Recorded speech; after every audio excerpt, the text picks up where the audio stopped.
Hey everybody, so I figured I'd do another video. I've talked about this a little bit in a few videos, but I thought I would do another video and just kind of talk about some things that have been told to me by people that are watching what the trolls are saying.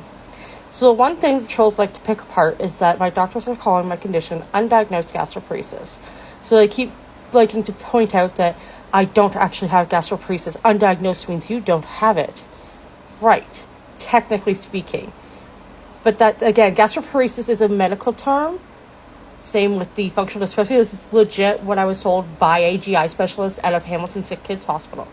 They told me my condition is delayed gastroemptying, which is gastroparesis.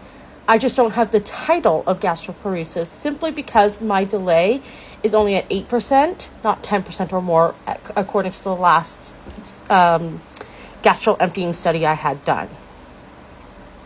So when you get the label of gastroparesis is when that gastroemptying study comes back with you having 10% or more of food left in your system after the 4-hour mark. At the 4-hour mark, I had 8% left. So I don't have the title of gastroparesis.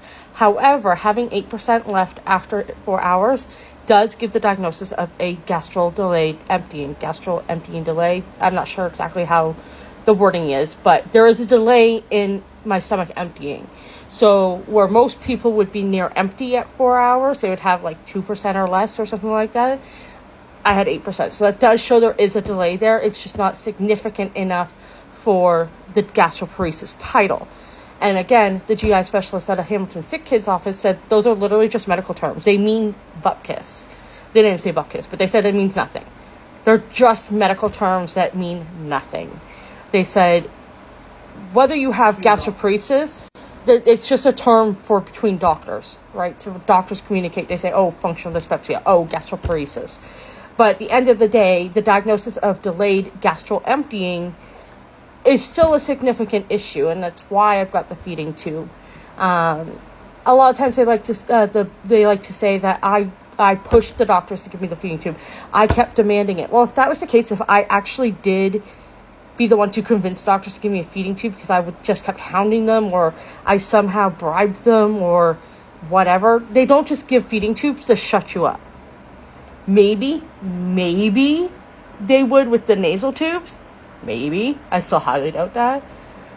Whatever, we'll try all around this to shut her up. Maybe. But the surgical tube? Absolutely not. There has to be a reason medically found before they would do the surgical tube. And they did it twice over. You think about that too, right? Like, it's not like they did it once and I just go for my every few weeks or every few months, whatever, tube change. No. They gave me a second feeding tube site, right? Like, I had to go for surgery in June and they moved the feeding tube site. That wouldn't have happened if they didn't think there was a significant need for the feeding tube. They also wouldn't continue to write requisitions for me to have the tube changed out as often as I do. The tube has to be changed out regardless every 3 months at the maximum, is what I was told with this type of tube. I do know others in the States that go longer periods of time because they have to pay for their devices, their tubes, unless they have like Medicaid or Medicare, then they have to pay for the feeding tube. From my knowledge, I could be wrong on that. That's just what I've heard. So I do know they sometimes go longer, but what I've been told is 3 months at the max with any tube with a balloon, because the balloon can be worn down from stomach acid, because the balloon's on the inside. And your stomach acid can eat away at the latex. So my actually gets changed out every 6 weeks as per the IR doctor. He's the one that told me I need to come in every 6 weeks. We were finding that if we waited longer, the J portion, so the portion that goes down into my intestines, would flip and be up in my stomach or in my duodenum, which isn't in the right place, which would cause issues when I need to be on my tube. So again, terminology of gastroparesis is just a term used between doctors. It doesn't actually mean anything. I do have a delay in emptying. That's the diagnosis right now. Moving on to another thing that they like to throw out there all the time. And there's been other people on here who have said it to me too. And so something I want to clear the air on. Or maybe educate people on. I know the trolls aren't going to give a crap, but some of you might be thinking the same thing. And this hopefully will educate you. So they say things like, oh, if she's in a flare, why doesn't she just fast and give her stomach a break? That's, in a sense, what I'm doing by going on my feeding tube. So when I'm on my feeding tube, I don't feed into my stomach. So my stomach's getting a break. So right now, the only thing I'm intaking by mouth for the last 2 days has been water and some ginger ale. Diet ginger ale zero, whatever you want to call it. Oh no, Pap, I know. But no, it's been ginger ale to try and settle my stomach a little bit, because yesterday was a very bad flare-up. But again, I'm not feeding into my stomach. So if I'm on my feeding tube, I have 3 ports. Okay, the wording's kind of worn off. You might be able to see it. But this one is the gastral, so this goes into my stomach. This is what we do my meds into, and if I need to drain my stomach by hooking a bag up to it and letting bile run out, if I'm eating contents run out, or even just gas escape, that's all done through this tube. This tube, where you can see my pump is hooked into and the formula's running into, I don't know if you can see that still, but it says jejunum. So that's my intestines, my small intestines. That's where this goes into.